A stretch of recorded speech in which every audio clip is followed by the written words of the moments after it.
இயேசுவை பற்றி ஒரு 5 காரியம். அது ரொம்ப முக்கியமான காரியமாக கூட இருக்குது. ஏன்னா சபை அப்படின்னு சொல்லும் போது, அது எஸ்பெஷலி கிராமத்தில் இருக்கிறவங்கெல்லாம் நிறைய விஷயங்களை கேள்விப்பட்டிருப்பீங்க. ஆனால் ஒரு முழுமையான சத்தியம் எல்லாருக்கும் கிடைக்கல. அதனால இன்னைக்கு நம்ம தேவன் நமக்கு ஒரு கிருபை செய்வார் நான் விசுவாசிக்கிறேன். கிறிஸ்துவை பற்றிய அறிவு, இயேசுவை பற்றிய அறிவு ரொம்ப முக்கியம். ஏன்னா நம்ம கிறிஸ்தவங்களா மாறி கிறிஸ்துவ சபையில உட்கார்ந்து பெருசு கிடையாது. இந்த கிறிஸ்து இயேசுவை பத்தி நம்ம என்ன பண்ணோம், தெரிஞ்சுக்கணும். அது ரொம்ப முக்கியம். அப்படி பார்க்கும்போது பரிசுத்த வேதாகமத்துல எபேசியர் 4ஆம் அதிகாரம் 20, 21 வசனத்தை வாசித்தீங்கன்னா அங்க இப்படியாய் சொல்லப்பட்டிருக்கு, நீங்களோ இவ்விதமாய் கிறிஸ்துவை கற்றுக்கொள்ளவில்லை, இயேசுவின் இடத்தில் உள்ள சத்தியத்தின்படியே நீங்கள் அவரிடத்தில் கேட்டறிந்து அவராலே போதிக்கப்பட்டீர்களே. அதாவது வசனம் என்ன சொல்லுதுன்னா, இயேசுவை கற்றுக்கொள்ளணுமா. நம்ம இயேசுவை என்ன பண்றோம், கடவுள்னு தெய்வம் நினைச்சுக்கிட்டு இன்னைக்கு வணங்குறோம் இல்லையா? அந்த ஆண்டவரை நம்ம என்ன பண்ணணுமா, கற்றுக்கொள்ளணும். அந்த இயேசுவுக்குள்ள சில சத்தியங்கள் இருக்குது, அந்த சத்தியத்தை கூட இயேசுதான் நமக்கு சொல்லிக் கொடுக்கணுமா அப்படின்னு தேவன் சொல்றார். இயேசுவின் இடத்தில் உள்ள சத்தியத்தின்படியே நீங்கள் அவரிடத்தில் கேட்டறிந்து அவராலே போதிக்கப்பட்டீர்களே. இப்ப நான் யாருன்னு நான் தான் சொல்லணும். அந்த மாதிரி பிதாவாகிய தேவன் இந்த குமாரனாகிய இயேசுவை இந்த பூமிக்கு ஏன் அனுப்புனார், ஏன் மனுஷனா வந்தாரு அப்படின்றத அவர் தான் என்ன பண்ண நமக்கு கற்று கொடுக்கணும். அப்படி பார்க்கும்போது பரிசுத்த வேதாகமத்துல ஒரு புத்தகம் இருக்குது. அப்போஸ்தலனாகிய யோவான்ற ஒரு மனுஷன், ஒரு அப்போஸ்தலன். இந்த அப்போஸ்தலனாகிய யோவான் எப்பவுமே தன்னை குறித்து எப்படி சொல்லுவார்னா, இயேசுவோட சீஷர் அவர் எப்படி தன்னை குறித்து சொல்லுவார்னா, இயேசுவுக்கு அன்பான சீடனா அவர் சொல்லிப்பார். இயேசுவுக்கு நான் ரொம்ப அன்பானவன் அப்படின்னு தான் அவர் சொல்லுவாராம். எதை வச்சு அவர் இயேசுவுக்கு நான் ரொம்ப அன்பானவன் அப்படின்னு சொல்றாருன்றத அவர் எழுதின புஸ்தகத்துல நம்ம படிக்கும் போது தெரியுது. ஏன்னா மற்ற புத்தகங்களை காட்டிலும் யோவான் எழுதின புஸ்தகத்துல இயேசுவை குறித்த நிறைய உண்மைகளை எழுதியிருக்கிறார். நிறைய சத்தியங்களை நம்ம அவர் மூலமா நம்ம கற்றுக்கொள்ள முடியும். அப்படி இவர் எழுதின ஒரு புஸ்தகம் 1 யோவான் அப்படின்ற ஒரு புஸ்தகத்துல இருந்து ஒரு 5 அதிகாரம் இருக்குது. இந்த 5 அதிகாரத்திலையும் ஒவ்வொரு அதிகாரத்திலையும் இயேசு எப்படிப்பட்டவர்ன்றத சொல்றாரு, இயேசு எப்படிப்பட்டவர்ன்றத கற்றுக் கொடுக்கிறாரு. அதுல இருந்து நம்ம பார்த்து சுலபமா புரிஞ்சுக்கிற மாதிரி அந்த சத்தியத்தை நம்ம விளங்கிக்கலாம். ஸோ நான் இப்போ வாசிக்கிற 1 யோவான் புஸ்தகத்தை எடுத்துக்கலாம். 1 யோவான் புஸ்தகத்துல 1 யோவான் 1ஆம் அதிகாரம் 1வது வசனம், அதுல ஒரு சத்தியம் இருக்குது. 1 யோவான் 2ஆம் அதிகாரம் 2வது வசனம், 1 யோவான் 3ஆம் அதிகாரம் 3வது வசனம், 4ஆம் அதிகாரம் 4வது வசனம், 5ஆம் அதிகாரம் 5வது வசனம். இப்படி ஒவ்வொன்றுத்துலையும் ஒரு சத்தியம் இருக்குது. அதை நம்ம இன்னைக்கு நீங்க விளங்கிக்கிற மாதிரி நான் உங்களுக்கு சொல்றேன். முதல்ல 1 யோவான் 1:1 ஆதி முதல் இருந்ததும் நாங்கள் கேட்டதும் எங்கள் கண்களினாலே கண்டதும் நாங்கள் நோக்கி பார்த்ததும் எங்கள் கைகளினால் தொட்டதுமா இருக்கிற ஜீவ வார்த்தையை குறித்து உங்களுக்கு அறிவிக்கிறோம். இந்த இடத்துல இயேசுவை என்னன்னு சொல்றாங்கன்னா, ஜீவ வார்த்தை அப்படின்னு சொல்றாங்க. இயேசு என்ன சொல்றாங்க, ஜீவ வார்த்தை அப்படின்னு சொல்றாங்க. அப்படி எதை வச்சு ஜீவ வார்த்தைன்னு சொல்றாங்க அப்படின்றத தொடர்ந்து நீங்க 2வது 3வது 4, 5 வசனத்தை வாசித்து பார்த்தீங்கன்னா அங்க 3 விஷயத்த சொல்றாரு. ஒண்ணு, இயேசு வார்த்தைன்னு சொல்றாரு, இயேசு ஜீவன்னு சொல்றாரு, இயேசு ஒளின்னு சொல்றாரு. அந்த 1 யோவான் 1ஆம் அதிகாரம் 1ல இருந்து 5 வசனத்துல வாசித்தீங்கன்னா 3 விஷயத்த சொல்றாரு. முதல்ல வார்த்தை. வார்த்தை. இப்ப இயேசு யார் அப்படின்னு ஒரு கேள்வி கேட்டா நிறைய பேருக்கு பதில் சொல்லி தெரியல. ஒரே அடி அடிச்சிடறாங்க, இயேசு கடவுள்ன்ட்டு போயின்னு இருப்பாங்க. ஆனா இயேசு கடவுள் அப்படின்னு சொன்னா அவர் சிலுவையில தொங்கும் போது என்ன பண்ணாரு, என் தேவனே என் தேவனே ஏன் என்னை கைவிட்டீன்னு சொன்னார். அப்போ இயேசுவுக்கு மேல ஒரு அப்பா இருக்கிறார், இயேசுவுக்கு தகப்பன், அவர் தான் பரமபிதா அப்படின்னு சொல்றோம். இந்துக்கள்லாம் ஆதி மூலம்னு சொல்லிக்கிறாங்க இல்லையா, அந்த மாதிரி இவர் பரமபிதா. இந்த பிதாவாகிய தேவன் எப்படிப்பட்டவர்னா, சூரியனை நம்ம பார்க்க முடியுமா, பார்க்க முடியாது, அவ்வளோ வல்லமையா இருக்குது. அந்த மாதிரி பிதாவாகிய தேவன் வல்லமை உள்ளவர். வசனம் சொல்லுது, அவரை ஒரு காலம் ஒருவனும் கண்டதில்லை, அவருடைய சத்தத்தை கேட்டதும் கிடையாது. அப்படி மகிமையில இருக்கிறவரு மனுஷன் கிட்ட வந்தாலே மனுஷன் சாம்பல் ஆயிடுவான். 1 தீமோத்தேயு 6:16 சொல்லுது, மனுஷரில் கண்டிராதவரும் காணக்கூடாதவருமா. அப்போ இந்த பிதாவாகிய தேவனை மனுஷனால என்ன பண்ண முடியாது? பார்க்க முடியாது, பேச முடியாது. ஆனா இவர் தான் தேவன். இப்போ இந்த தேவன் நம்ம கிட்ட பேசுறதுக்கு ஒரு நபர் வேணும் இல்லையா, ஒரு ஆள் வேணும். அதுக்காக என்ன பண்ணார்னா, அந்த வல்லமையுள்ள அவருடைய வார்த்தைய மாமிசமாக்கி, இப்போ வார்த்தைன்னும் போது சத்தம், அந்த சத்தத்துக்கு ஒரு உருவம் கொடுத்து இந்த பூமியில அனுப்பினாரு. அவர் தான் இயேசு. புரியுதுங்களா? அவர் தான் இயேசு. அப்போ தேவனை மனுஷன் சந்திப்பதற்கு அல்லது தேவனிடத்தில் நமக்கும் ஒரு உறவை ஏற்படுத்துவதற்கு இயேசு இந்த உலகத்துல வார்த்தையாய் வந்தார். இப்ப தேவன் டைரக்டா நம்ம கிட்ட பேச முடியாது, இயேசுதான் நம்ம மூலியமா பேசுவாரு. இயேசு எப்படி பேசுவார்னா, பரிசுத்த வேதத்தின் மூலமாக பேசுவார், வசனத்தின் மூலமாக பேசுவார். அதனால்தான் டெய்லியே வசனம் படிங்க, காலண்டர்ல இருக்கிற வசனம் படிங்க, வார வாரம் சர்ச்சுக்கு வாங்க, வசனத்தை கேளுங்கன்னு ஏன் சொல்றேன்னா, இந்த வசனம் தான் தேவன் நம்ம கூட பேசுறது. அதனால்தான் இயேசுவை ஜீவ வார்த்தை அப்படின்னு சொல்றாங்க. ஏன்னா அவர் மூலியமா தான் நம்ம தேவன் என்ன பண்ண முடியும்? நெருங்க முடியும், அவருடைய சத்தத்தை நம்ம கேட்க முடியும். அதே நேரத்துல ஜீவன் அப்படின்னு சொல்றாங்க. ஜீவன்னா என்னன்னா, இப்போ மனுஷனுக்கு முடிவு எது நினைக்கிறீங்க? ஒரு மனுஷனுக்கு வாழ்க்கை எப்போ முடியும்? செத்து போயிட்டா முடிஞ்சிடும். செத்துட்டா அவ்வளவுதான், அத்தோட வாழ்க்கை முடிஞ்சு போச்சு.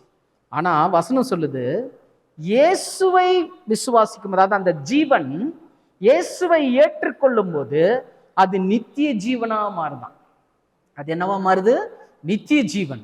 இந்த நித்திய ஜீவன்னா என்னன்னா, சாவாமை உள்ள ஒரு வாழ்க்கை. மரித்த பிறகும் நமக்கு என்ன இருக்குதுங்க? ஒரு ஜீவன் இருக்கு. கிறிஸ்தவமே அதுதான்.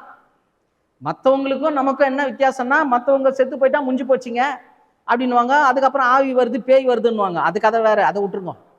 ஆனா இயேசுவை ஏற்றுக்கொண்டு ஒருவன் மரித்தால், அவன் மரித்த பிறகு அந்த உடல் மண்ணுக்கு போது, ஆனா அவனுக்குள்ள இருக்கக்கூடிய ஜீவன், அந்த உள்ளான மனுஷன் கடவுள்கிட்ட போறாரு. மரித்த பிறகு நமக்கு ஒரு வாழ்க்கையை கொடுக்கிறார். கொஞ்சம் நிதானிச்சு பார்த்தீங்கன்னா, நம்மளுடைய வாழ்க்கையில நிறைய பேர் நம்ம இழந்திருப்போம்ல. நிறைய அப்பா அம்மா கூட பிறந்தவங்க, அந்த மாதிரி நிறைய பேர் நம்ம இழந்திருப்போம். அவங்களெல்லாம் திரும்ப பார்ப்போமான்னு ஒரு நம்பிக்கை கிடையாது. ஆனா கிறிஸ்துவுக்குள்ள அந்த நம்பிக்கை இருக்குது. இயேசு இந்த பூமிக்கு வரும்போது யாரெல்லாம் மரித்தார்களோ அவர்களெல்லாம் அவங்க கூட வருவாங்க. எவ்வளோ பெரிய காரியம் பாருங்க. அதுதான் இயேசு கிறிஸ்து நமக்கு கொடுக்கிற ஒரு மிகப்பெரிய ஒரு நம்பிக்கை. அதுதான் நித்திய ஜீவன். அதே நேரத்தில் அவர் ஒளியா இருக்கிறாருன்னு இங்க பாக்குறோம். 5வது வசனம் 1 யோவான் 1:5 பாக்குறோம். தேவன் ஒளியா இருக்கிறார், அவரில் எவ்வளவேனும் இருள் இல்லை, அது நாங்கள் அவரிடத்தில் கேட்டு உங்களுக்கு அறிவிக்கிற விசேஷமா இருக்கிறது. அப்போ தேவன் ஒளியா இருக்கிறாரு. அந்த ஒளி யார் மூலமா வந்ததுன்னா, கிறிஸ்து மூலமா உலகத்துக்கு வந்தது. அதனால தான் இயேசு சொன்னார், நானே மெய்யான ஒளினாரு. இப்போ இந்த ஒளி உள்ள வந்த உடனே நமக்குள்ள இருக்கக்கூடிய இருள் வெளியே போகுது. இப்போ குடும்பங்கள்ல நிறைய பிரச்சனை, வெளியில பிரச்சனை, நமக்குள்ள பிரச்சனை, இதெல்லாம் வேதம் எப்படி சொல்லுதுன்னா, இதெல்லாம் இருள், இதெல்லாம் இருள். அப்ப இந்த இருள் நீங்கணும்னா ஒளி வரணும். அந்த ஒளி தான் இயேசு. அதான் மெய்யான ஒளி அப்படின்னு சொல்றாங்க. இதெல்லாம் எப்படி நடக்குதுன்னா, இயேசு ஜீவ வார்த்தை. இயேசு ஜீவ வார்த்தை, மறக்கவே கூடாது. அதனால தான் பாருங்க வசனம் சொல்லுது, 2 பேதுரு 1:19 வசனம் சொல்லுது, இப்போ அந்த வெளிச்சம் நமக்கு எப்படி கிடைக்கும்னா வசனத்தின் மூலமா தான் கிடைக்கும். அதை நீங்க வாசித்து பார்த்தீங்கன்னா தெரியும். அதிக உறுதியான தீர்க்க தரிசன வசனமும் நமக்கு உண்டு, பொழுது விடிந்து விடிவெள்ளி உங்கள் இருதயங்களில் உதிக்கும் அளவும் இருளுள்ள ஸ்தலத்தில் பிரகாசிக்கிற விளக்கை போன்ற அவ்வசனத்தை கவனித்திருப்பது நலமாயிருக்கும். விளக்கு போன்ற வசனம். வசனத்தை என்ன சொல்லுது? விளக்கு. ஒரு இருட்டில் இங்கெல்லாம் நம்ம அனுபவிச்சிருப்போம். இங்கெல்லாம் இப்போதான் லைட் எல்லாம், ஒரு காலத்தில் எல்லாரும் என்னதான் வச்சுருந்தோம், ஆமாம் விளக்கு வச்சு பண்ணோம். அப்போ அந்த 6 மணி ஆச்சுன்னா என்ன ஆகுது? சிம்லி எல்லாம் தொச்சிக்கிச்சு எல்லாம் பண்ணிக்கிட்டு லைட்டை மாட்டினோம், இல்லை வீட்டுக்குள்ளே போக முடியாது. அந்த மாதிரி இயேசு இருக்கிறாராம். நம்முடைய இருளான வாழ்க்கையில, கஷ்டமான வாழ்க்கையில, நஷ்டமான வாழ்க்கையில இந்த இயேசு ஒளியாய் வரும்போது, இந்த வசனம் வரும்போது, உங்க வீட்டுக்குள்ள வசனம் வரும்போது அந்த வீடை என்னவா மாறிட்டான்? ஒளியா மாறிது. அதனால்தான் இது ஜீவ வார்த்தை. பைபிள் படிக்கணும் வீட்டில். இப்பெல்லாம் நிறைய வந்துடுச்சு. எனக்கு படிக்க தெரியாதுன்னு கூட சொன்னா கூட மொபைல்லையே என்ன வந்துடுச்சு, ஆன் பண்ணி விட்டா அதுவே பாடுது, அதுவே வசனத்தை சொல்லுது. ஆடியோ பைபிள் எல்லாம் வந்துடுச்சு. அதெல்லாம் நம்ம என்ன பண்ணோம்? பயன்படுத்திக்கணும். சரி, இப்போ யோவான் சொல்ற மாதிரி 1ஆம் அதிகாரம் 1வது வசனத்துல, 1 யோவான் 1:1 இயேசு என்னவா இருக்கிறாரு? ஜீவ வார்த்தை. இப்போ 2ஆம் அதிகாரம் 2வது வசனத்தை வாசிக்கிறோம் பாருங்க. நம்முடைய பாவங்களை நிவர்த்தி செய்கிற கிருபாதார பலி அவரே, நம்முடைய பாவங்களை மாத்திரமல்ல சர்வலோகத்தின் பாவங்களை நிவர்த்தி செய்கிற பலியாய் இருக்கிறார். பாருங்க, மனிதனாகிய இயேசு அல்லது இயேசு ஏன் மனுஷனா இந்த பூமிக்கு வந்தாரு அப்படின்றது இயேசுவை குறித்த சில காரியங்கள்ல நம்ம பார்த்துட்டு இருக்கிறோம். அதுல முதலாவது என்ன பார்த்தோம்? இயேசு யாரு? ஜீவ வார்த்தை. இப்ப 2வது பார்க்கிறோம், இயேசு கிருபாதார பலியாம். பலி. இயேசு 2வது பலி. எதுக்கு பலினா? பாவங்களை நம்மிலிருந்து என்ன பண்றாராம்? நீக்குகிறார். பாவத்தை எடுக்கணும். அப்ப நீங்க கேட்கலாம், பாவம்னா என்ன அப்படின்னு ஒரு கேள்வி வரும் இல்லையா? பாவம்னா என்ன? நிறைய பேர் என்ன நினைச்சீங்க? இப்ப பாவம்னா என்ன நீங்க சொல்லுங்களேன். பாவம்னா என்ன நினைக்கிறீங்க? தப்பா பேசுறது, ஒருத்தருக்கு விரோதமா நினைக்கிறது, இந்த மாதிரி நிறைய விஷயங்கள் சொல்லிக்கலாம். இப்போ ஆளுங்கெல்லாம் என்ன பண்ண வரும்போது கூட பார்த்தா எல்லாம் கும்பலாக என்ன பண்ணுகிறாங்க? குடியிருது, இதெல்லாம் பண்றாங்க இல்லையா? ஸோ இதெல்லாமே பாவம். அது மாத்திரம் இல்ல, நம்ம கீழ்ப்படியாம போனா, கடவுள் ஒரு வார்த்தையை சொல்லும் போது அந்த வார்த்தைக்கு நம்ம கீழ்ப்படியலன்னா அதுவும் பாவம் தான். ஏன்னா ஆதாம் ஏவாள் தெரியும் இல்லையா? ஏதேன் தோட்டத்துல ஆதாம் ஏவாளை வச்சு அவங்க பாவம் செஞ்சனால்தான் நமக்கு எல்லாமே என்ன ஆயிடுச்சு? சாபம் வந்துடுச்சு. அப்ப அவங்க என்ன பாவம் செஞ்சிருப்பாங்க? நம்மள மாதிரி குடிச்சு கிடிச்செல்லாம் செஞ்சாங்களா? ஒன்றும் செய்யல.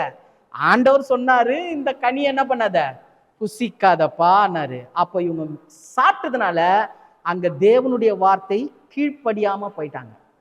அப்ப இந்த கீழ்ப்படியாம போறதுதான் பாவம். புரியுதுங்களா? கீழ்ப்படியாம போறதுதான் பாவம். இப்ப இந்த பாவம் ஆதியிலிருந்து வந்ததுனால அதுக்கு வீரியம் ஜாஸ்தி ஆயிடுச்சு. பாவத்தினுடைய தன்மை அது எப்படிப்பட்டதுன்னா, என்னாகமம் 32ஆம் அதிகாரம் 23வது வசனத்துல வாசித்தீங்கன்னா, இந்த பாவத்தினுடைய தன்மை என்னன்னா, அது தொடர்ந்து பிடிக்குமா. பாவம் என்ன பண்ணுமா? தொடர்ந்து பிடிக்கும். ஏன் தொடர்ந்து பிடிக்குதுன்னா, இப்ப நீங்க சில நேரத்துல சர்ச்சைக்கு வருவீங்க, ஆண்டவர் பேசுவாரு, நீ இந்த மாதிரிலாம் பேசக்கூடாது, நீ இந்த மாதிரிலாம் நடக்கக்கூடாது, இந்த மாதிரி எல்லாம் செய்யக்கூடாது அப்படின்னு சொல்லும்போது என்ன பண்ணுவோம் நம்ம? சரி ஆண்டவரே, நான் என்ன பண்றேன், இனிமே ஒழுங்காகிறேன் அப்படின்னு சொல்லுவீங்க. சொல்லிட்டு வீட்டுக்கு போனவொடனே என்ன பண்ணுவீங்க? பழையபடி அதே செய்ய ஆரம்பிச்சிடுறீங்களா? இது ஏன் அப்படி நடக்குதுன்னா, இந்த பாவம் விடாதான், இது தொடர்ந்து பிடிக்குமா. அதான் வேதம் சொல்லுது, என்னாகமம் 32:23 உன் பாவம் உன்னை தொடர்ந்து பிடிக்கும். பிடிக்கிறது, இந்த பாவம் பிடிச்ச உடனே என்ன நடக்குது அப்படின்னா, ஏசாயா 59ஆம் அதிகாரம் 2வது வசனம், ஏசாயா 59:2 சொல்லுது, தேவனுக்கும் நமக்கும் நடுவுல ஒரு சுவர் கட்டிட்டு தான் இது. கடவுளுடைய முகத்தை நம்ம பார்க்க முடியாதபடிக்கு, அவர் நம்ம சத்தத்தை கேட்க முடியாத அளவுக்கு ஒரு நடு சுவரை வச்சு கடவுளுடைய முகத்தை மறைச்சிட்டு தான். அப்ப நீங்க வீட்டுல உட்காந்து ஜெபம் பண்ணிப்பீங்க, ஆண்டவரே வீட்டுல எனக்கு பிரச்சனை, ஆண்டவரே இதை தீரும் ஆண்டவரேன்னு சொல்லி ஜெபம் பண்ணீங்க. ஆனா உங்க ஜெபம் போவே போவாது. ஏன்னா உங்க பாவம் என்ன ஆயிடுச்சு? நடு சுவரா நின்றுச்சு. கடவுளுக்கு மேல போவாதபடிக்கு ஒரு நடு சுவரா நின்றுச்சு. அதனாலதான் இயேசு என்ன பண்ணாருன்னா, ரோமர் 6ஆம் அதிகாரம் 23வது வசனம் சொல்லுது, பாவத்தின் சம்பளம் மரணம். இந்த மாதிரி நம்ம வாழ்க்கையில சாபத்தை, கஷ்டத்தை, நஷ்டத்தை கொடுத்து கொடுத்து கொடுத்து கொடுத்து கொடுத்து ஒரு நாள் வந்த உடனே நம்மள என்ன பண்ணிடுது? ஒட்டு மொத்தமா கதையை முடிச்சிடுது. அவ்வளவுதான், ஜோலி முடிஞ்சுது. ஆனா இயேசு ஏன் கிருபாதார பலியா வந்தார்னா, உங்களுக்கு அப்படி ஒரு பாவத்துல நீங்க விழுந்த உடனே நீங்க எழுந்துச்சு, ஏசப்பா என் பாவத்தை மன்னிங்க அப்படின்னு நீங்க சொன்ன உடனே அந்த பாவத்தை இயேசு மன்னிக்கிறார். அந்த பாவத்தை இயேசு என்ன பண்றாரு? மன்னிக்கிறார். அப்படி மன்னிக்கும் போது என்ன ஆகுதுன்னா, இந்த பாவம் தொடர்ந்து நம்மள என்ன பண்ண முடியாது? பிடிக்க முடியாது. தேவனுடைய முகத்தையும் மறைக்கவும் முடியாது. நீங்க அவர் அப்பா பிதாவேன்னு கூப்பிட்டா அவர் உங்க சத்தத்துக்கு செவி கொடுப்பார். புரியுதுங்களா? அப்போ இயேசு முதல்ல என்ன பார்த்தோம்? இயேசு என்னவா இருக்கிறாரு? ஜீவ வார்த்தையா இருக்கிறாருன்னு பார்த்தோம். இரண்டாவது இயேசு கிருபாதார பலி. இந்த இதுல எல்லாம் காவு கொடுப்பாங்க பாத்தீங்களா, பலி கொடுப்பாங்க. அது என்னத்துக்குன்னா ஊர் நல்லா இருக்கணுன்றதுக்காக ஒரு ஆடியோ ஒரு இதையோ போட்டு ஒரு வெட்டி சாவடிக்கிறது. ஏன் சாவடிக்கிறாங்க? ஒரு முறை ஒருத்தர் இடத்துல போய் கேட்டேன், என்னங்க ஏங்க இப்படி துடிக்க துடிக்க வெட்டுறீங்களே, வெட்டினா கூட பரவாயில்ல, அதான் ஆட்டா வேற ஆக்கி வேற சாப்பிட்றீங்க, அதை டைரக்டா போய் ஏதாவது வெட்டி சாப்பிடலாமேன்னா, இல்லப்பா ஊரு நல்லா இருக்கணும்னா இந்த ஆடு என்ன பண்ணோம்? சாவணும். அது ரத்தம் என்ன பண்ணோம்? சிந்த பண்ணணும். கிருபாதார பலின்னா அதான் அர்த்தம். இயேசுவும் நம்ம நல்லா இருக்கணும்ன்றதுக்காக அவர் சிலுவையில் என்ன பண்ணிட்டாரு? பலியாகிட்டார். தேவன் அவரை பலியாகிட்டார். ஏன் அவ்வளோ சிலுவையில் அடிச்சு அவரை ரத்தம் எல்லாம் வர வச்சு அவரை அவ்வளோ கொடூரமான முறையில ஏன் சாவடிக்கணும்னா, இயேசு நம்முடைய கிருபாதார பலி, நம்ம பாவத்தை போக்குற கிருபாதார பலின்றத நம்ம நினைவுல வச்சுக்கணும். ஸோ 1 யோவான் 1:1 வசனத்துல பார்த்தோம், இயேசு யாருன்னா, இயேசு யாரு? ஜீவ வார்த்தை. 1 யோவான் 2 வசனத்துல ஈஸியா மனப்பாடம் வச்சுக்கிற மாதிரி இது பாருங்க வசனம். 2 வசனத்துல பார்க்கிறோம் இயேசு கிருபாதார பலி. இப்போ 1 யோவான் 3 வசனம் அது என்ன சொல்லுதுன்னா, அவர் மேல் இப்படிப்பட்ட நம்பிக்கை வைத்திருக்கிற எவனும் அவர் சுத்தமுள்ளவராய் இருக்கிறது போல தன்னையும் சுத்திகரித்துக் கொள்கிறான். 3வது பார்க்கிறோம், இயேசு யார்? இயேசு சுத்தமுள்ளவர். இயேசு எப்படிப்பட்டவர்? சுத்தமுள்ளவர். ஏன் அவரை சுத்தமுள்ளவர் அப்படின்னு சொல்லி இருக்கிறாங்கன்னா, அதுல 7வது வசனம் சொல்லுது, 1 யோவான் 1:7, அவர் ஒளியில் இருக்கிறது போல நாம் ஒளியிலே நடந்தால் ஒருவரோடு ஒருவர் ஐக்கியப்பட்டிருப்போம். அவருடைய குமாரனாகிய இயேசு கிறிஸ்துவின் ரத்தம் சகல பாவங்களை நீக்கி நம்மை சுத்திகரிக்கும். சுத்தமுள்ளவர்னு ஏன் சொல்றோம்னா, அவர் சுத்தப்படுத்துறவர். புரியுதுங்களா? இப்ப என்ன சொல்லுவோம், இந்த துணி துவைக்கிறவங்களெல்லாம் சொல்லுவாங்களே, என்னன்னு சொல்லுவாங்க? மண்ணான்னு சொல்லுவோம். இதை கட்ட மர வேலை செய்கிறவங்கள தச்சன்னு சொல்லுவோம். அந்த மாதிரி இவரு ஆச்சாரின்னு சொல்லுவோம். இரும்பு வேலை செய்கிறவன கொல்லன்னு சொல்லுவோம். அந்த மாதிரி இவரு மனிதர்களுடைய பாவங்களை சுத்தப்படுத்துறதுனால இவர் சுத்தர். ஆமென். இவர் சுத்தம் உள்ளவராம்.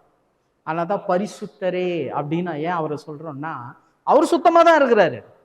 ஆனா அவர் சுத்தத்தை கொடுக்குறவர், நமக்கெல்லாம் சுத்தத்தை கொடுக்குறவர். எப்படி சுத்தம் கொடுக்குறவர்னா, அவருடைய ரத்தத்தினாலேயே நம்மளை கழுவுறவர். அதனால அவர் யாரு? சுத்தர். அவர் சுத்தமுள்ளவராய் இருக்கிறார் அப்படின்னு வேதம் நமக்கு கிளியரா சொல்லுது. அதனால்தான் நிறைய நேரத்துல நம்ம என்ன பண்ணிடுறோம்? பாவம் செஞ்சிடறோம்.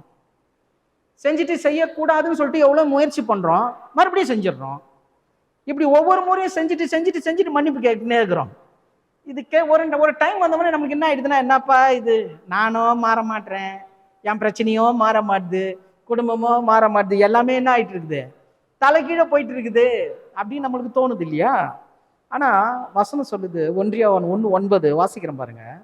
நம்முடைய பாவங்களை நாம் அறிக்கையிட்டால் பாவங்களை நமக்கு மன்னித்து எல்லா அநியாயத்தையும் நீக்கி நம்மை சுத்திகரிப்பதற்கு அவர் உண்மையும் நீதியும் உள்ளவராய் இருக்கிறார்.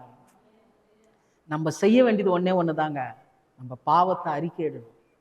குடும்பத்துல பிரச்சனை இருக்குதா, குடும்பத்துல இருக்கிற பிரச்சனையை நீங்க சொல்லாதீங்க. என் மகன் சரியில்லை, மக சரியில்லை, கணவர் சரியில்லை, மனைவி சரியில்லை, அதெல்லாம் சொல்லணும்னு அவசியம் கிடையாது. ஏன்னா அவருக்கு தெரியும். அவருக்கு தெரியாதது எதாவதுக்குதா? பிரச்சனையை சொல்லாம, ஆண்டவரே முதல்ல என்ன சுத்தமாக்குங்க, என்ன பரிசுத்தமாக்குங்க. ஏன்னா நான் பரிசுத்தமா ஆனா தான் என் குடும்பத்துல என்னை கொண்டு தேவன் என்ன பண்ணுவாரு? செயல்படுவாரு. நம்ம முதல்ல சுத்திகரிச்சுக்கிறதே இல்லை. நம்ம பாவத்தை வச்சுக்கின்னு இவர் சரியில்லை, அவர் சரியில்லை, இது சரியில்லை, அது சரியில்லைன்னா அது ஆகாது. அதனால வசனம் சொல்லுது, நான் நம்முடைய அநியாயங்களை பாவங்களை அறிக்கையிடணும். ஒவ்வொரு நாளும் ஒவ்வொரு இரவு வேலையும் நைட்டு தூங்குறதுக்கு முன்னாடி இதை செஞ்சு பாருங்க, வாழ்க்கை நல்லா மாறிடும். நைட்டு தூங்குறதுக்கு முன்னாடி எழுந்திருச்சு, இப்போ தூங்குறதுக்கு முன்னாடி, ஆண்டவரே இந்த நாளில் உமக்கு விரோதமா செஞ்ச எல்லா பாவங்களையும் எனக்கு மன்னி ஆண்டவரே, இயேசுவே உம்முடைய ரத்தத்தினால என் பாவங்களை கழுவுங்க அப்படின்னு சொல்லிட்டு படுங்க. காலையில எழுந்திருச்ச உடனே, ஆண்டவரே இந்த நாளை நான் பார்க்கறதுக்கு எனக்கு என்ன பண்ணீங்க? ஜீவனை கொடுத்தீங்க, உயிரை கொடுத்தீங்க, அதுக்காக உமக்கு நன்றி ஆண்டவரே. இந்த நாள்ல சோதனைக்கும் வேதனைக்கும் பிரச்சனைக்கும் என்ன விலக்கி பாதுகாத்து கொள்ளுங்க. அவ்வளவுதான், சிம்பிள். இதான் ஜபம். புரியுதுங்களா? சிலர்லாம் ஜபம் பண்ண சொன்னா தோத்தோன்னு அடிச்சுன்னுப்பான். அதெல்லாம் ஜபம்தான். ஆனா உண்மையான ஜபம் என்னன்னா, நம்ம முன்னாடி ஒருத்தர் இருக்கிறாரு. ஏன்னா அவர் தான் சொல்லிக்கிறார், நான் உன்னை விட்டு விலகுவதும் இல்லை, உன்னை கைவிடுவதும் இல்லைன்னு சொல்லி இருக்கிறார். அவர் நம்ம கூட தான் இருக்கிறார், நம்ம வீட்டில் தான் இருக்கிறார். உங்க வீடுலாம் ஒண்ணுமே இல்லாம இருக்கலாம், அந்த வீட்டுக்குள்ளதான் இருக்கிறாரு. ஒருவேளை திறந்த மேனிக்கு நீங்க இருக்கலாம், ஒண்ணுமே இல்லைங்க நான் நடு ரோட்ல தான் இருக்கிறேன், அங்கதான் அவர் இருக்கிறார். புரியுதுங்களா? நம்ம எங்க இருக்கிறோமோ அங்க அவர் இருக்கிறார். இங்க கூட நமக்கு நம்ம மத்தியில் என்ன பண்றாரு? அவர் இருக்கிறார். ஏன்னா வசனம் சொல்லுது, எங்க இருவர் மூவர் என் நாமத்தின் நிமித்தம் கூடி இருக்கிறீர்களோ அவர்கள் மத்தியிலே நான் இருப்பேன்னு சொன்னவர். மனுஷன் ஒன்னா சொல்லி மாத்திருவான், ஆனா தேவன் மாற மாட்டார். வாக்குரைத்தவர் வாக்கு மாறாதவர். அவர் பொய் சொல்ல மனுஷன் அல்ல. புரியுதுங்களா? அப்ப அவர் நம்ம மத்தியில இருக்கிறாருன்றது. அப்போ நம்ம பாவங்களை அறிக்கையிட்டு தேவனோடு கூட ஒப்புரவாகிறது தான் ரொம்ப முக்கியம். அப்போ நம்ம சுத்தமா இருக்கணும். அப்ப நம்மளை சுத்தப்படுத்துறவர் தான் இயேசு. அவர் சுத்தமுள்ளவராய் இருக்கிறார். ஸோ முதல்ல என்ன பார்த்தோம்? இயேசு என்னவா இருக்கிறாரு? ஜீவ வார்த்தை. ஏன்னா கடவுளுடைய வார்த்தையா இயேசு இருக்கிறார். இரண்டாவதாக பார்த்தோம், இயேசு என்னவா இருக்கிறார்? கிருபாதார பலி. நம்முடைய பாவங்களுக்காக பலியானார். மூன்றாவதாக பார்த்தோம், அவர் சுத்தம் உள்ளவர். அவர் பலியா மாத்திரம் ஆகல, அந்த பலியினால வந்த ரத்தத்தினால நம்மளை சுத்திகரிச்சிட்டாரு, நம்மளை சுத்தமாக மாற்றிவிட்டார். நான்காவதாக 1 யோவான் 4ஆம் அதிகாரம் 4வது வசனம். இதெல்லாம் ரொம்ப சுலபமா நீங்க ஞாபகம் வச்சுக்கிற மாதிரி தான் இந்த வசனம். எவ்வளவு அருமையா எழுதுகிறாரு பாருங்க யோவான்ற ஒரு புரிஞ்சுக்கிற மாதிரி. யோவான் 1:1 என்ன சொன்னாரு? ஜீவ வார்த்தை. யோவான் 2:2 இயேசு கிருபாதார பலி. யோவான் 3:3 இயேசு சுத்தம் உள்ளவர். யோவான் 4:4 என்ன சொல்லுதுன்னா, வாசிக்கிற பாருங்க, 1 யோவான் 4:4 பிள்ளைகளே, நீங்கள் தேவனால் உண்டாயிருந்து அவர்களை ஜெயித்தீர்கள், ஏனெனில் உலகத்தில் இருக்கிறவனிலும் உங்களில் இருக்கிறவர் பெரியவர். நான்காவதாக பார்க்கிறோம், இயேசு பெரியவர். இயேசு என்னவா இருக்கிறாரு? பெரியவர். ஏன் பெரியவர் அப்படின்னு பார்த்தீங்கன்னா, நம்ம வாழ்க்கையில நிறைய விஷயங்கள் நமக்கு ரொம்ப பெருசா இருக்கும் இல்ல? ஒரு சிலருக்கெல்லாம் கடன் பிரச்சனை, கடன்ல இருந்து என்ன பண்ண முடியல, மீள முடியல. இன்னும் ஒரு சிலருக்கெல்லாம் வியாதி, அதுதான் அவங்க வாழ்க்கையில என்னவா இருக்கும்? பெருசா இருக்கும். இன்னும் ஒரு சிலருக்கு குடும்பத்துல சந்தோஷமே இருக்காது. அது அப்போ எந்த ஒரு விஷயத்தை எடுத்துக்கிட்டா அவங்கள எது அமிழ்த்துதோ அதுதான் அவங்களுக்கு பெருசா இருக்கும், அதுதான் அவங்களுக்கு பெருசா இருக்கும். ஆனா இயேசு சொல்றாரு, நான் பெரியவராக இருக்கிறேன்.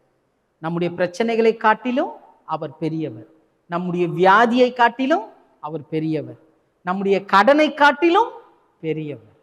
அவரால் கூடாத காரியம் ஒன்றுமே இல்லை. அதனால தான் பாருங்க எந்த அளவுக்கு அவர் பெரியவரா. 1 நாளாகவும் 16ஆம் அதிகாரம் 25வது வசனம் சொல்லுது, நம்முடைய தேவனுக்கு ஒப்பானவர் யாருமே இல்லை. அதான் என்ன சொல்லுதுன்னா, கர்த்தர் பெரியவரும் மிகவும் துதிக்கப்படத்தக்கவருமா இருக்கிறார், எல்லா தேவர்களிலும் பயப்படத்தக்கவர் அவரே. எல்லா தேவர்களிலும். ஆனாதான் பாருங்க இன்னைக்கு 30 முக்கோடி தேவர்கள் இருக்குதுன்னு சொல்றாங்க. நான் என்ன சொல்றேன், அவங்க பாட்டு அவங்க சாமியை கும்பிட்டோம், தப்பு கிடையாது. ஏன்னா கடவுள்ல ஒன்றா வித்தியாசம் இருக்கலாம், நம்பிக்கை ஒண்ணுதான். நம்ம போய் என்ன பண்ணக்கூடாது, அங்க போய் இது பண்ணக்கூடாது. நம்ம ஆளுங்கெல்லாம் கிராமத்துல வந்து ஊழியம் பண்றேன்னு சொல்லிட்டு குப்புற சாமியெல்லாம் பிசாசுட்டான், அதான் பிரச்சனை. அப்படி கிடையாது. வேதம் தெளிவா சொல்லுது, தேவர்கள் உண்டு, உலகத்துல அநேக தேவர்கள் உண்டு, வேதம் தெளிவா சொல்லுது. ஆனா எல்லா தேவர்களிலும் பயப்படத்தக்கவர் யாருன்னா பிதாவாகிய தேவன், அவருடைய ஒரே பேரான இயேசு கிறிஸ்து. அதை நம்ம புரிஞ்சுக்கணும், இது ரொம்ப முக்கியம். அதனால்தான் பாருங்க அவர் பெரியவர். இயேசு யாரு? பெரியவர். நிறைய நேரத்துல நம்ம என்ன நினைக்கிறோம்னா, மனுஷன் மேல நம்பிக்கை வச்சிருவோம், மனிதர்கள் மேல நம்பிக்கை. இவர் மூலியமா என் பிரச்சனை சால்வ் ஆயிடும், இவர் வந்து மாத்திருவாரு, அவர் வந்து மாத்திருவாரு. யாரும் மாற்ற மாட்டாங்க. ஏன்னா யோபு 33ஆம் அதிகாரம் 12வது வசனம் பார்க்குது, மனுஷனை பார்க்கிலும் தேவன் பெரியவரா இருக்கிறாராம். ஒருவேளை நம்ம சொல்லலாம், இவங்க வந்து உதவி செய்வாங்க, அவங்க வந்து உதவி செய்வாங்க, இவங்க மூலியமா பிரச்சனை மாறிடும், அவங்க மூலியமா இல்ல. வசனம் சொல்லுது, மனிதர்களை பார்க்கிலும் தேவன் பெரியவர். புரியுதுங்களா? அவர் பெரியவராய் இருக்கிறார். அதனாலதான் பாருங்க, எதை வச்சு பெரியவர்னு சொல்றாங்கன்னா, எரேமியா 10ஆம் அதிகாரம் 6வது வசனம், எரேமியா 10:6 சொல்லுது, கர்த்தாவே உமக்கு ஒப்பானவன் இல்லை, நீர் பெரியவர், உமது நாமமே வல்லமையில் பெரியது. அப்போ அவருடைய பெயர்ல என்ன இருக்குதான்? வல்லமை இருக்குதான். பாருங்க, அந்த அதனால தான் பாருங்க, ஜெயம் கொடுக்கும் நாமம் எதுனா இந்த உலகத்துல இயேசுவின் நாமம். ரொம்ப புரிஞ்சுக்கணும். பாருங்க, ஒரு விஷயம் சொல்றது, இயேசுன்ற பேருக்கு இருக்கக்கூடிய வல்லமையை சொல்றேன் பாருங்க. சமீபத்துல ரொம்ப நாளுக்கு முன்னாடி, நான் வாலிபனா இந்த தம்பி மாதிரி இருக்கும்போது, நான் இந்த மாதிரி கிராம ஊழியத்துக்கெல்லாம் போவேன். அந்த நாள்ல அப்படியே அந்த கிராம ஊழியத்துக்கெல்லாம் போகும்போது, ஒரு முறை ஒரு இந்த மசானா கொள்ளைன்னுவாங்க பார்த்தீங்களா, அந்த மாதிரி ஒரு ஆக்ரோஷமா ஒன்று வந்துட்டு இருக்குது. ஒரு அம்மா வந்துட்டு இருக்குது, பேய் பிடிச்ச மாதிரி அப்படியே ஆடிட்டு வந்துருக்குது. அது கையில் கத்திருக்குது, இதெல்லாம் பிடிச்சிட்டு ஆடிட்டு வந்துருக்குது. அப்போ நாங்கள் இந்த மாதிரி ஒரு சின்ன கூட்டம் ஒன்று வச்சு நடத்திக்கிட்டே இருக்கிறோம். அவர் ஓடி வர்றவரு ஒரு ஆள் தான். அவருக்கு தெளிவாக தாங்கிறாரு. அவருக்கு ஒன்றும் அந்த அளவுக்கெல்லாம் நிதானம் இல்லாமல் இல்லை, தெளிவாக தாங்கிறாரு. அவர் நேரம் அப்படியே ஆடிக்கிட்டே வந்து இந்த சைடு வரும்போது, அதுக்கு முன்னாடி அந்த சபையில் இருக்கவங்கெல்லாம் சொன்னாங்க, தம்பி நீங்கள் என்ன பண்ணிட்டுங்க, நிறுத்திட்டு ஓரமாக போய் உக்காந்துருங்க, பிரச்சனை வேணா அப்படின்னாங்க. ஏன் அப்படின்னா, அது உள்ள பூந்து என்ன பண்ணிட்டோம், கலாட்டா பண்ணிட்டோம், அது பண்ணிட்டோம், இது பண்ணிட்டோம்னு நம்மளுக்கு கொஞ்சம் பயமாகி போச்சு. ஐயோ இதுனடா இது, ஊர் விட்டு ஊர் வந்து நம்ம ஊழியம் பண்ணுறோம், தேவையில்லாத பிரச்சனை மாட்டிக்க போகிறோமோ அப்படின்னு சொல்லிட்டு பயக்கும் போது, அப்போ ஒரு பாட்டு என்ன தெரியுமா, இயேசுவின் நாமம் இனிதான, இதுதான். இந்த இயேசுவின் நாமம்ன்ற பாட்டை பாடின உடனே அங்க வரைக்கும் ஆடிக்கிட்டே வந்தது, திடீர்னு ஓட ஆரம்பிச்சிட்டு, ஓடி அடுத்த 2வது தெருவில் தான் போய் நின்றுதான். அப்போ பாருங்க, நம்ம ஒன்றும் பண்ணல, அது எப்படி ஓடிச்சு. நான் நினைச்சேன் பரவாயில்ல, நம்மளை பார்த்து பயந்துச்சு போலகுதுன்னு நினைச்சேன். அப்புறமா தான் தெரிஞ்சுது, இயேசுவின் நாமம், அந்த நாமத்துக்கு நிகரானது இந்த உலகத்துல எதுவுமே கிடையாது. பிரச்சனை வருதா, பிரச்சனை வருதா, ரொம்ப போராட்டம் வருதா, வியாதி வருதா, சொல்லுங்க இதயத்துல கை வச்சு, இயேசுவின் ரத்தம் ஜெயம், இயேசுவின் ரத்தம் ஜெயம், இயேசு இயேசு இயேசுன்னு சொல்லும் போது வாழ்க்கையில எல்லாமே மாறும். ஏன்னா அதுதான், அப்படிதான் வேதம் சொல்லுது. பாருங்க, யோவான் 14ஆம் அதிகாரம் 13வது வசனம் சொல்லுது, நீங்கள் என் நாமத்தினாலே எதை கேட்பீர்களோ குமாரனில் பிதா மகிமைப்படும்படியாக அதை செய்வேன். கடவுள் சொல்றாரு, இயேசுன்ற நாமத்தை வச்சு நீ எது கேட்டாலும் நான் உனக்கு கொடுப்பேன். அப்ப பாருங்க, இன்னைக்கு நம்ம ஊழியக்காரங்க வந்து தான் ஜபிக்கணும்னு அவசியம் கிடையாது. தேவைதான், ஊழியக்காரங்க வரணும் தான், ஜபிக்கணும் தான், நல்லது. ஆனா ஊழியக்காரன் 24 மணி நேரமும் அவங்க கூட இருக்க மாட்டானே. ஊழியக்காரர் எல்லா நாள்ல இருக்க மாட்டாங்களே, ஞாயிற்றுக்கிழமை ஒரு நாள் வருவாங்க, மற்ற நாள்ல வருவாங்க. ஆனா நீங்க ஒரு வாரம் முழுக்க, உங்க ஆயுசு முழுக்க கூட இருக்கிறது யார் தான்? இயேசுதான். அப்ப அந்த நாமத்தை நம்ம என்ன பண்ணோம், உச்சரிக்கணும். காலையில ஏஞ்சிக்கும் போது ஏசப்பா உமக்கு ஸ்தோத்திரம், ஸ்தோத்திர பலி இடுகிறவன் தேவனை மகிமைப்படுத்துகிறான்னு வசனம் இருக்குது. அந்த இயேசு இயேசு இயேசுன்ற நாமத்தை விட்டுறாதீங்க. பிரச்சனை வரும்போது சொல்லினே இருங்களா, அது அப்படியே பனி உருகி ஊத்துற மாதிரி போயிடும். இதெல்லாம் நாங்க அனுபவிச்சதுனால சொல்றோம், ஒண்ணுமே இல்லைன்னா கூட நல்லா இருக்கிறோம். அதான் ஆண்டவர் கொடுக்குற மிகப்பெரிய கிருபை, புரியுதுங்களா? அதை நம்ம, அதனால தான் யோவான் 14ஆம் அதிகாரம் 14வது வசனம் சொல்லுது, இயேசு சொல்றாரு, என் நாமத்தினாலே எதை கேட்டாலும் நான் அதை செய்வேன். இவர் பொய் சொல்றவர் கிடையாது. இயேசு சொல்லிட்டாரு, என் நாமத்தினாலே எதை கேட்டாலும் நான் அதை செய்வேன். கேட்கல. நம்ம எப்படி கேட்குறோம்னா, ஆகுமா ஆகாதா, நடக்குமா நடக்காதா, முடியுமா முடியாதா, இல்லை. இயேசுவின் நாமம் வானத்திலும் பூமியிலும் பெரிய நாமம். அந்த நாமத்துக்கு நிகர் எதுவுமே இல்லை. ஏன்னா பிதாவாகிய தேவன் இந்த உலகத்தையே இயேசுவை வச்சுதான் படைச்சாராம். உலகத்தையே இயேசுவை வச்சுதான் படைச்சார். நம்மளாம் அவருடைய படைப்புகள். இப்போ ஒரு டாக்டர் கிட்ட போயிட்டு உடம்பு சரியில்லைன்னு சொன்னா, ஏன் டாக்டர் கிட்ட போறோம்? பக்கத்துல இருக்கிற மெடிக்கல், பக்கத்துல இருக்கிற யாராவது என்ன சொல்றது, இந்த கதவு செய்றவர்கிட்ட போயிட்டு உடம்பு முடியலங்க பாருங்கன்னு சொல்ல முடியுமா? எலக்ட்ரீஷியனை கூட்டின்னு வந்து, எப்பா காது சரியில்லை என்னன்னு பாரு, எலக்ட்ரீஷியன் கிட்ட காதை காப்பீங்களா? முடியாது. அப்போ இப்போ டாக்டர் கிட்ட போய் டியூப்லைட் எடுத்துட்டு போய் குத்தி சரி பண்ணுங்கன்னு கேட்பீங்களா? சொல்ல மாட்டோம். அப்ப அது அதுக்கு, ஆமா அது அதுக்குன்னு ஒண்ணு இருக்கு. அந்த மாதிரி நம்ம சரீரத்துல ஏதாவது பிரச்சனைன்னா, இந்த சரீரத்தை உருவாக்குனாரு பாருங்க, அவர்கிட்ட சொல்லணும். பிரச்சனை அவருக்கு தான் தெரியும். ஆமா, அவர்கிட்ட சொல்லணும், ஆண்டவரு என் வாழ்க்கையில பாரு, ஆண்டவரு என் குடும்பத்தை பாரு, என்னுடைய சரீரத்தை பாரு, என் வீட்டை பாரு, என்னுடைய சூழ்நிலையை பாருங்க, எனக்கு பார்த்து நன்மை செய்யுங்க ஆண்டவரே அப்படின்னு நீங்க கேட்டீங்கன்னா இயேசு நன்மை செய்வார். வசனம் சொல்லுது அப்போஸ்தலர் 10ஆம் அதிகாரத்துல, இயேசு இந்த பூமியில வாழும்போது நன்மை செய்கிறவராய் சுற்றி திரிந்தாராம். அவருடைய வேலையே என்னன்னா நன்மை செய்யறது. காலையில சொல்லுவாங்களே, காலையில எஞ்சி கிளம்பிட்டான் பாரு அப்படின்னுவோம் சிலர்லாம். அந்த மாதிரி இயேசு காலையில எஞ்சி கிளம்பினாருன்னா எதுக்கு தான் போறாரு? நமக்கு நன்மை செய்யறதுக்கு தான். விடியல் வந்துடுச்சா இயேசு நன்மை செய்ய ஸ்டார்ட் பண்ணிட்டாருன்னு அர்த்தம். புரியுதுங்களா? அத விளங்கிக்கணும். அப்போ முதல்ல பார்த்தோம், இயேசு ஜீவ வார்த்தை, இயேசு கிருபாதார பலி, இயேசு சுத்தம் உள்ளவர், இயேசு பெரியவர். கடைசியாக பார்க்கிறோம் 1 யோவான் 5ஆம் அதிகாரம் 5வது வசனம். 1 யோவான் 5ஆம் அதிகாரம் 5வது வசனம். இயேசுவானவர் தேவனுடைய குமாரன் என்று விசுவாசிக்கிறவன் அன்றி உலகத்தை ஜெயிக்கிறவன் யார்? 5வதாக பார்க்கிறோம், இயேசு யார் அப்படின்னா இயேசு தேவனுடைய குமாரன். இயேசு யாருங்க? தேவனுடைய குமாரன். பாருங்க, இயேசுவை பத்தி, இயேசுவை அறிகிற அறிவு தான் நம்ம வாழ்க்கையில உயர்வு தரும். நீங்க சர்ச்சில் வந்து உக்காரதுனால உங்களுக்கு நன்மை நடக்காது. சர்ச்சுக்கு தலையா இருக்கிற இயேசுவை பார்க்கணும். அவரை பார்த்தா தான் நம்முடைய வாழ்க்கையில என்ன நடக்கும்? நன்மை வரும். அப்படி பார்க்கும்போது இயேசு யார் அப்படின்னா இயேசு தேவனுடைய குமாரன் அப்படின்னு பார்க்கிறோம். அதனால தான் பிலிப்பியர் 2ஆம் அதிகாரம் 11வது வசனம் சொல்லுது, பிதாவாகிய தேவனுக்கு மகிமையாக இயேசு கிறிஸ்து கர்த்தர் என்று நாவுகள் யாவும் அறிக்கை பண்ணும்படிக்கு எல்லா நாமத்திற்கும் மேலான நாமத்தை அவருக்கு தந்தருளினாரா? எத்தனை பேர் ஆமென் சொல்றீங்க? எல்லா நாமத்துக்கும் மேலான நாமம் இயேசு என்கின்ற நாமம். அது தேவனே என்ன பண்ணியிருக்கிறார்? அந்த மகிமையை கொடுத்திருக்கிறார். அதே எபேசியர் 1:23 சொல்லுது, எல்லாவற்றையும் எல்லாவற்றாலும் நிரப்புகிறவருடைய நிறைவாகிய சரீரமாகிய சபைக்கு அவரை எல்லாவற்றுக்கும் மேலாக தலையாக கொடுத்தாராம். இந்த சரீரத்துல தலை ரொம்ப முக்கியம். தலை போச்சுன்னா முடிஞ்சு போச்சு கதை. அந்த மாதிரி தேவனுடைய ஆலயத்துக்கு யார் தான் தலையான்? இயேசு தான் தலையான். எல்லாவற்றையும், அவங்க பிரச்சனை எதுவா இருந்தாலும், உங்க காரியம் எதுவா இருந்தாலும், அது எல்லாத்துக்கும் தலையா நின்று தீர்வு கொடுக்கிறவர் யாருன்னா இயேசு. புரியுதுங்களா? அதுதான்.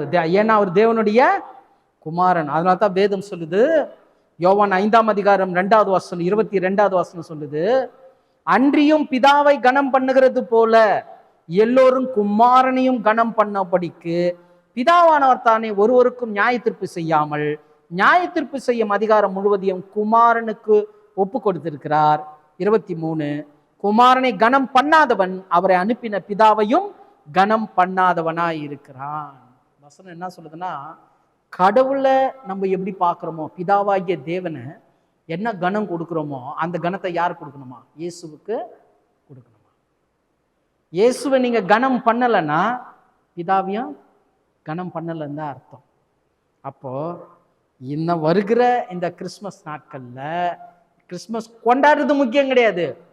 இந்த கிறிஸ்து இயேசு அவர் எப்படிப்பட்டவரா இருக்கிறார், ஏசியா இந்த பூமிக்கு மனுஷனா வந்தாரு என்றதான் அவருடைய சீஷன் எழுதுகிறாரு. யோவான்றவர் எழுதினார். 5 அதிகாரத்துல 1ஆம் அதிகாரம் 1வது வசனத்துல இயேசு யார் அப்படின்னா ஜீவ வார்த்தைன்னு சொன்னாரு. 2ஆம் அதிகாரத்துல கிருபாதார பலின்னு சொன்னாரு. 3ஆம் அதிகாரத்துல சுத்தம் உள்ளவர்னு சொன்னாரு. 4ஆம் அதிகாரத்துல பெரியவர்னு சொன்னாரு. 5ஆம் அதிகாரத்துல இயேசு தேவனுடைய குமாரன்னு சொன்னாரு. ஆமென், ஆமென். அப்ப பாருங்க, இயேசு தான் இந்த உலகத்துல எல்லாமுமா இருக்கிறார். இந்த உலகத்துல தெய்வத்தை நம்ம நெருங்கணும்னா, தேவனை நம்ம நெருங்கணும்னா அவர் இல்லாம முடியாது. அவரால் அன்றி வேறு ஒருவராலும் ரட்சிப்பு இல்லை. நம்மளை ஏன் அவர் ரட்சித்திருக்கிறார்னா, அவருடைய பிள்ளையாக, பிதாவாகிய தேவனுக்கு நம்ம பிள்ளையா மாறணுன்றதுக்காக அவர் நம்மை ரட்சித்திருக்கார். அதனால தான் யோவான் 1ஆம் அதிகாரம் 12வது வசனம் சொல்லுது, இந்த கர்த்தராகிய இயேசு கிறிஸ்துவை விசுவாசிக்கிறவன் எவனோ, அவர் நாமத்தின் மேல் விசுவாசம் உள்ளவர்கள் எத்தனை பேர்களோ அத்தனை பேர்களும் தேவனுடைய பிள்ளையா மாறிட்டாங்களாம். அப்ப கொஞ்சம் யோசனை பண்ணி பாருங்க, கடவுளுக்கே நம்ம பிள்ளைன்னா நம்ம வாழ்க்கை எப்படி இருக்கணும்? இல்ல, கடவுளுக்கே நம்மளை பிள்ளையா மாத்துறத கடவுளுடைய பிள்ளையா வந்து மாத்தி இருக்கிறாரு. அதுதான் கிறிஸ்மஸா கொண்டாடிட்டு இருக்கிறோம். புரியுதுங்களா? அப்ப இந்த கிறிஸ்மஸ்ல இயேசு யாருன்றத புரிஞ்சுக்கிட்டு தெரிஞ்சுக்கிட்டு அதுக்கப்புறம் கொண்டாடணும். புரியுதுங்களா? அப்ப இயேசு ஜீவ வார்த்தை, கிருபாதார பலி, சுத்தமுள்ளவர், பெரியவர், தேவனுடைய குமாரன். அல்லேலூயா. அவர் தேவனுடைய குமாரன்.